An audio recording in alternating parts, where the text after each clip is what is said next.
Este video llega gracias a...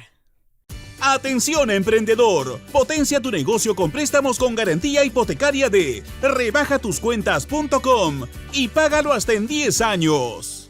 Gracias a Samsung. Recibimos ahora a dos invitados, Fernando. Sí, uno de ellos es el periodista y analista político Enrique Castillo y el otro es Martín Cabrera, quien ya hemos recibido en otras oportunidades también, de la misma manera que Enrique Castillo, como miembro de la consultora 50+1, es especializado en análisis político y sobre todo temas parlamentarios, porque ha trabajado en el Parlamento. Y lo que queremos es tener una idea de lo que está en juego en la sesión de pleno que tendrá el Congreso hoy. ¿Qué nos dice sobre eso, señor Castillo? Bueno, lo que tenemos ahora es una situación que es la que se produce cíclicamente, ¿no es cierto?, o estacionalmente, cada renovación de comisiones. Ha habido una elección que para muchos ha sido de lo más rara. Sin embargo, pues la mesa directiva se gana con votos y tiene 130 congresistas, con las bancadas como las quieras denominar o cuando se hayan pasado. Pero se trata de bancadas que tienen que negociar entre ellas. Ahora, llámele repartija, llámele cualquier otra denominación. ¿Cómo la llamaría usted? Yo la llamaría una negociación política, ¿no es cierto? O sea, tiene que haber negociación política. No hay manera de reemplazar a estos 130 congresistas. Pueden ser de lo peor, pero son los 130 dentro de los cuales hay que elegir. Aquellos que se han quejado porque no se ha permitido la conformación de bancadas a último minuto. Por ejemplo, dicen que es porque hay una mayoría que está imponiendo sus propias reglas y que no está permitiendo precisamente el ejercicio democrático. O sea, el que haya una negociación entre esos 130 no significa que esas negociaciones puedan ser o no irregulares. Es decir, por ejemplo, tenemos a un presidente del Congreso actualmente que tiene una cantidad enorme de denuncias y que va a pasar a ética. El hecho de que se le haya elegido por una negociación política no significa que sea la mejor opción. Yo hubiera elegido otra opción. Sin embargo, esa es la que ha salido elegida. Igual está pasando con las comisiones. El hecho de que las mayorías dentro de la Junta de Portavoces hayan elegido estas comisiones no significa que sea de lo mejor. A mí me ha sorprendido que el bloque magisterial, por ejemplo, tenga la Comisión de Energía y Minas. Es decir, profesores se supone que están buscando una comisión en la cual no tienen nada que ver con el asunto. Que Perú Libre tenga fiscalización después del gobierno al que hemos sido sometidos en la época de Pedro Castillo y Justicia, ¿no es cierto?, con un ministro de Justicia, además, que tiene un origen que está relacionado con Perú Libre y que puede generar un trabajo ahí coordinado entre ellos, para bien o para mal, me inclino más para una cosa poco regular, no significa que esté bien. Pero lamentablemente la composición del Congreso y la composición de las bancadas llevan a esta situación que para mí obviamente no es muy regular. ¿Qué nos dice Martín Cabrera sobre la sesión de hoy? ¿Qué cosa es? ¿Repartija, negociación política o cómo la llama usted? Yo prefiero llamarlo, esto es un cubileteo político. Cubileteo es lo que se hace jugando carta, ¿no? Bueno, sí. Un cubo. Exacto, porque tiene mucho de azar, tiene mucho de estrategia también y tiene mucho, un tanto de perfidia, porque lo que hemos visto, como bien lo ha definido Enrique, ha sido inusual, ha sido un golpe para algunos grupos y dejó medio desorientados a otros. Y ha producido, pues, como efecto esto que hoy estamos viendo, esta situación de repartición, de distribución de las comisiones, que es legítima. Nos guste o no nos guste, es así. Y se ha hecho sobre la base de un parlamento que está conformado por una serie de parlamentarios, que nos guste o no, es lo que hay, es lo que tenemos. Y claro, sobre la base de las reglas que tiene el Congreso establecidas hoy, se han tomado las decisiones que se han tomado, las de no aceptar la renuncia de un parlamentario para un grupo.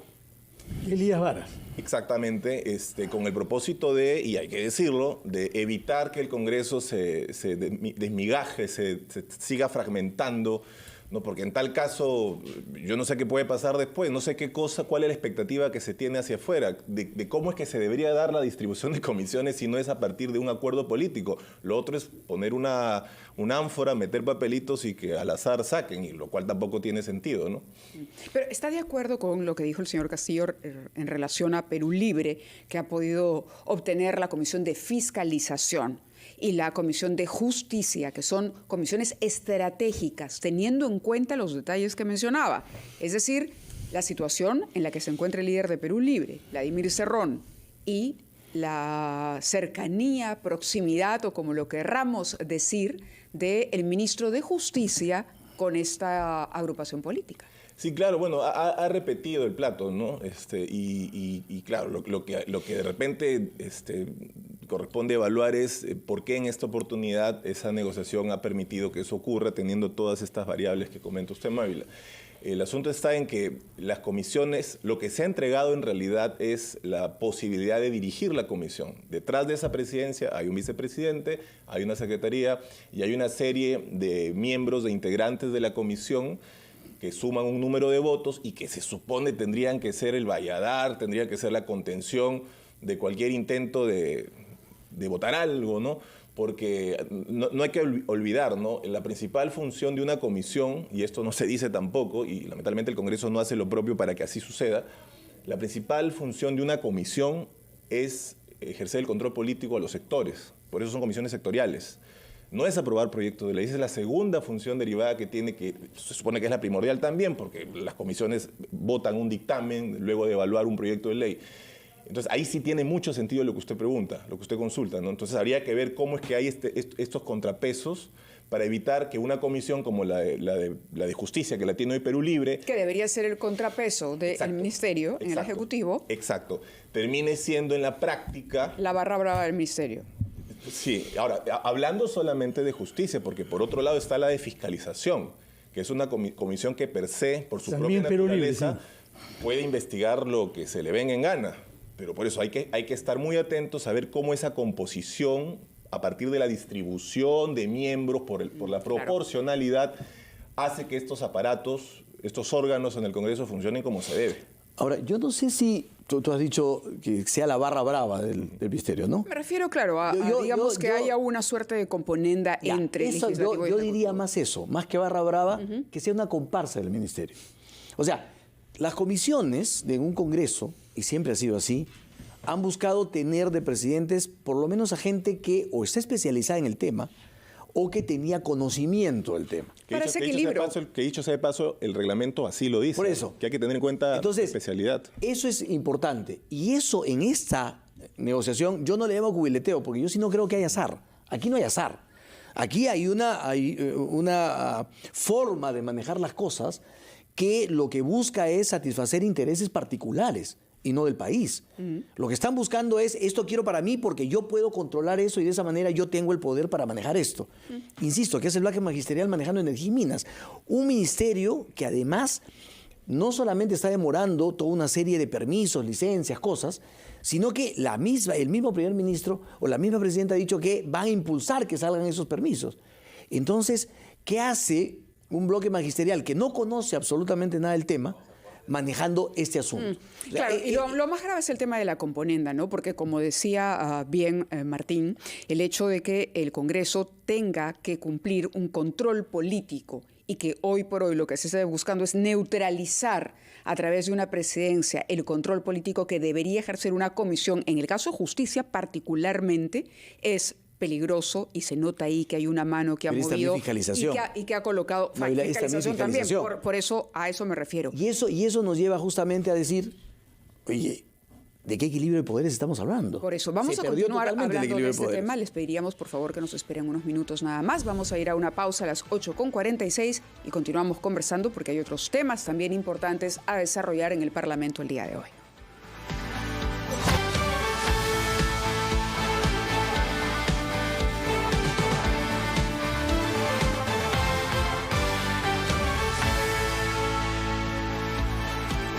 Muy bien, continuamos con esta mesa de discusión. Nos acompañan Enrique Castillo, analista político, y Martín Cabrera, consultor de 50+1, grupo también de análisis político.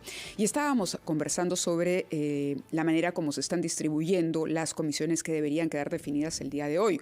Otro tema importante tiene que ver con la situación del presidente del Parlamento, el señor Soto, que es blanco pues de una serie de cuestionamientos. Ayer salía la congresista Patricia Juárez de Fuerza Popular y me parece que Kelly Portalatino de Perú Libre a pedir estabilidad. Y decían, no se puede promover una censura, por favor, el señor irá aclarando caso por caso, irá, ¿no?, demostrando su inocencia.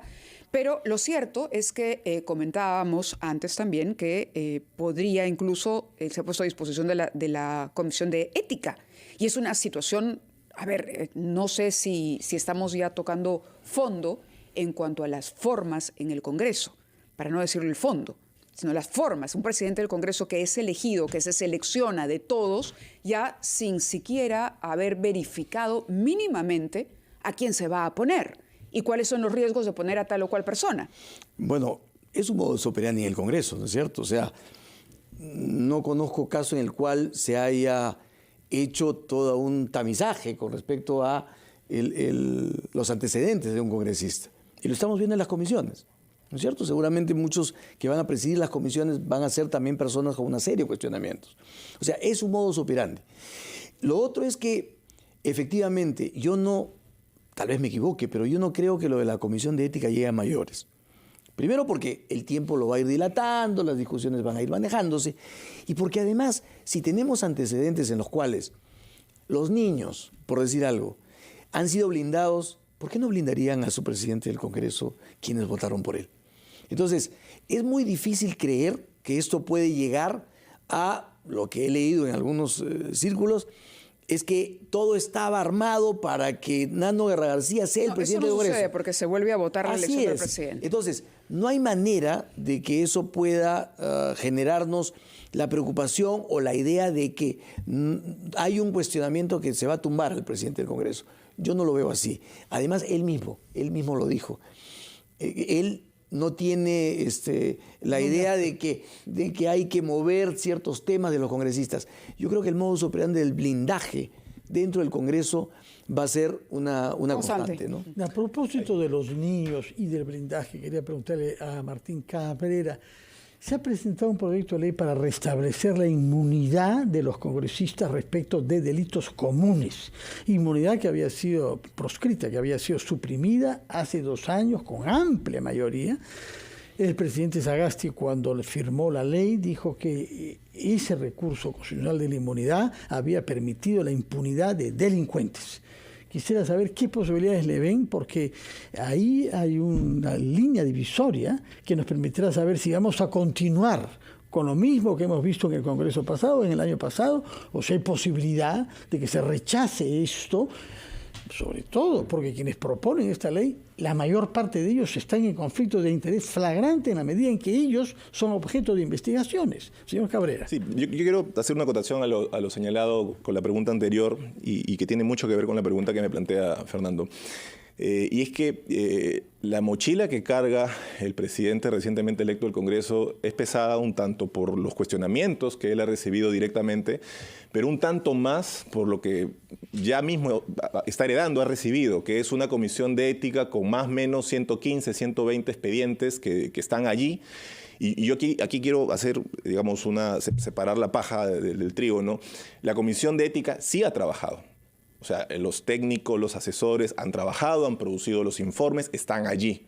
El problema ha sido que no ha habido la muñeca política para agendarlos. Bueno, la presidenta de la comisión, aquí en una entrevista la presidenta de la Comisión de Ética, aquí en RPP, a Omar Mariluz le reconoció abiertamente que existía un blindaje. Sí. En una declaración que uno de verdad escucha y uno no puede creer que la propia presidenta de la Comisión diga, bueno, sí, yo llegué hasta donde pude, hice lo que pude, tramité, pero a la hora de la hora reconozco, hubo blindaje. Ahora, ¿por qué hago esta primera acotación? Porque hay que tener bien en claro lo siguiente, que un tema se ponga en agenda o no depende, primero, de quién preside la comisión, la mesa directiva. Verbigracia, lo que veíamos con Perú Libre y Justicia. Y en segundo lugar, si hay la presión del grupo de quienes integran la comisión de ética no es una comisión ordinaria, es una comisión especial, quienes integran la comisión para presionar. Pero si hay esta suerte, esta actitud, el alma del blindaje, el fantasma del blindaje allí, que no lo permite, el presidente del Congreso y la mesa directiva puede absolutamente, por el simple hecho de que detentan el poder necesario, plantear que se vea el tema. Ahora, perdóname, pero eso nos lleva a un tema. Sí. Esto no es una cuestión de manejo político. no es una cuestión de presión política, ¿no es cierto? De que la comisión tenga que presionar a la presidencia. ¿Qué nos dice? Que no hay voluntad política de la mesa directiva del Congreso para sancionar congresistas. Porque si la comisión, dices, no tiene manejo, bueno, pero si no tiene manejo, es un colectivo de 130, y si la decisión es no aceptamos blindar congresistas que mochan sueldos, bueno, si la decisión política es esa, no hay necesidad de presión ni tampoco del manejo de la comisión. Desde la mesa directiva, al contrario, la mesa directiva tendría que decirle a la comisión, pásame esos temas que los pongo en agenda, votamos y los sacamos. Es que, eso es así. Es que eso es lo que estoy diciendo, Enrique, porque si no sería entrar en un razonamiento circular, tautológico o el perro que se persigue la cola.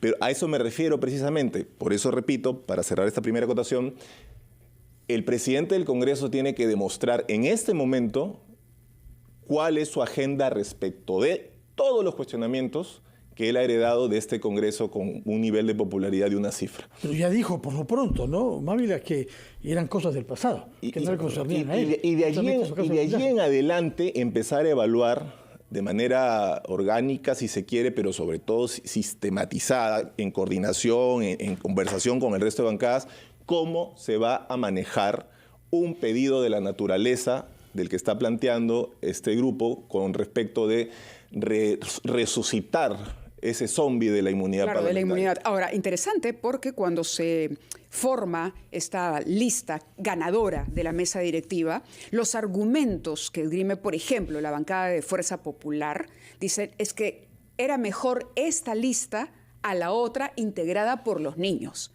Por ende, en consecuencia, no debería pasar una solicitud como esa. Si la mayoría del Congreso ha votado por una lista extraña en su conformación, porque tenía los dos polos ahí, ¿cómo entonces, con la justificación de que la otra era la lista de los niños, cómo entonces podría darle luz verde a un proyecto de los niños? Ahí hay una respuesta que la verdad, y yo lo he sostenido en repetidas oportunidades, creo que es momento de hablar en serio sobre la necesidad que tenemos de reformar el reglamento del Congreso, pero en serio, para poder cubrir los vacíos que existen respecto al trámite de ciertas cosas y, por ejemplo, acotar situaciones como estas en donde se puede presentar cualquier proyecto de ley. ¿Qué pasa en Chile? En Chile todas las semanas, cuando hay audiencias, sesiones plenarias, se vota en bloque la relación de los proyectos de ley que han ingresado por la mesa de partes. Entonces todos levantan la mano y votan algo así como la admisión a trámite de un proyecto de ley. Acá no. Acá cualquier grupo parlamentario presenta cualquier proyecto que dicho sea de paso, depende del presidente darles un orden, priorizarlos o no. Exacto. Es el primer vicepresidente el que los decreta en las comisiones. Pero digamos, entra, y lo digo con todo respeto, pero lo digo para graficar, entra cualquier cosa. Cosas que no se necesitan, cosas que incluso no tienen absolutamente nada que ver con la famosa resolución legislativa que todos los años en octubre se aprueba en el Congreso, de la famosa agenda legislativa, que es un documento muy bonito, un instrumento de gestión muy bonito que todas las mesas directivas aprueban, que tiene objetivos, tiene la vinculación con el Acuerdo Nacional y tiene una lista de temas de proyectos de ley, pero que no se cumplen. Que no se aplica. Pero justamente por finales, eso, Enrique Castillo. perdóname, justamente por eso, yo sigo sosteniendo que así se cambian los reglamentos del Congreso, así se haga lo que se haga, si no hay una voluntad política y una decisión política de la mesa directiva y de las bancadas para tomar decisiones que puedan ser dentro del Congreso, no afuera, dentro del Congreso, impopulares, y que haya no es sacrificar, que haya que hacer justicia con relación a los abusos que se cometen adentro. ¿Usted cree que haya voluntad política o no? Bueno, a los hechos me remito. Bueno, pero también habría que hablar, y decirlo sin ningún ambaje, del transfugismo. Otra vez, eso afecta tremendamente la institucionalidad de un parlamento. Que por quítame estas pulgas o porque, mira, se viene la distribución de comisiones, se decida escindirse y abrir una nueva bancada. Bueno, eso le hace mucho daño al sistema de partidos. Lo real es que tenemos 13 bancadas y si se aprueba la nueva, que por lo pronto serían 14 y comenzamos creo que con muchos son que es un récord, ¿no? Es un récord de récord. Sí. Muchas gracias por su presencia, señor Cabrera, señor Castillo. No, las gracias a ustedes. Son las 9:01, Mávila, tenemos que ir a la pausa. A la pausa y al resumen a los titulares de la hora y continuamos en Ampliación de Noticias en RPP, la voz de todo el Perú.